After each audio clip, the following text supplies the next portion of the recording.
Well, it's that time again where you get to learn about Africa. You get to pick a thing or two about Africa. Yes. On this episode, we'll be talking about military and civilian rule. Which one will reset Africa? Which one is going to work better for Africa? Military or civilian rule? Considering the fact Africa gets to deal with embezzlement of public fund, low rate of transparency, discipline and consistency when it comes to development, which is going to put Africa where it is supposed to be at as we speak. Well, with over 54 countries in the African continent and 6 out of these 54 countries being ruled by the military as a result of coups. Yeah, how else did they get there? It's as a result of coups, yeah? So with over 6 African countries, being ruled by the military, how far have they been doing? Like, how well have they been doing? Have they been doing all right? Have they, moved? Has the situation moved from where it was to a better place? Yeah. So we will be comparing the then situation to the now situation. But meanwhile, my name is Masichi Gloria Wakendi, and this is the NGN Network. Now, the first country we will be looking at is Mali. Starting with Mali, the Malian coup happened in 2021 and it was all as a result of power transition. Over to Guinea, where the coup happened in 2021 as a result of the then President Alpha Conde making himself eligible for re-election after his second tenure, coupled with the growing political instability in the country, increasing rate of corruption and economic hardship. The next country on my list is Sudan. The North African country's coup happened in 2021 as a result of military not agreeing to civilian rule. They had wanted to maintain control over economic interest. In Burkina Faso, the coup took place in 2022 and it was all as a result of insurgency.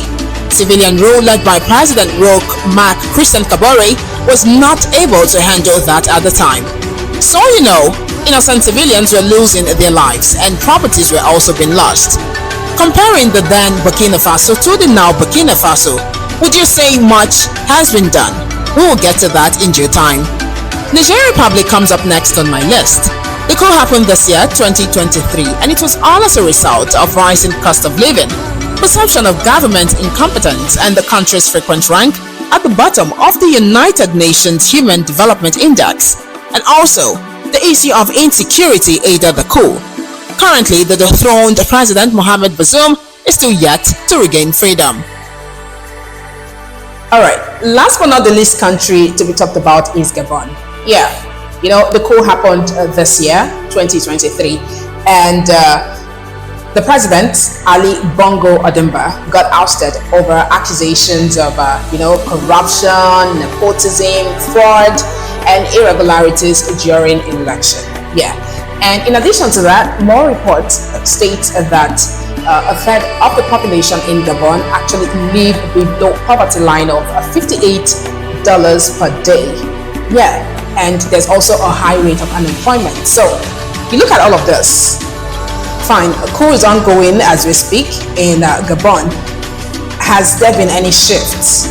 Well, and so you also know, the Central African country gained independence in 1960, and ever since then, 1960 up until 2023, it's been under the rule of the Bongo Ondimba family.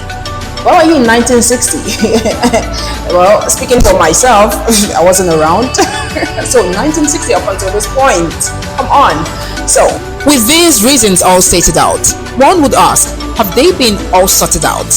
According to data, Islamist attacks still occur in Mali.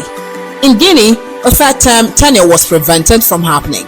In Sudan, there is still war between Sudanese armed forces and the paramilitary Rapid Support Forces, rival factions of the military government of Sudan.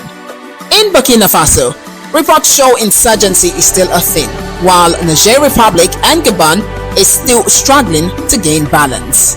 Alright, with all of this facts all laid out, it is obvious that, under the civilian rule, if those who we as Africans get to elect into these positions get to do right by the people, Africa is not supposed to be where it is as we speak. It's supposed to have gone far.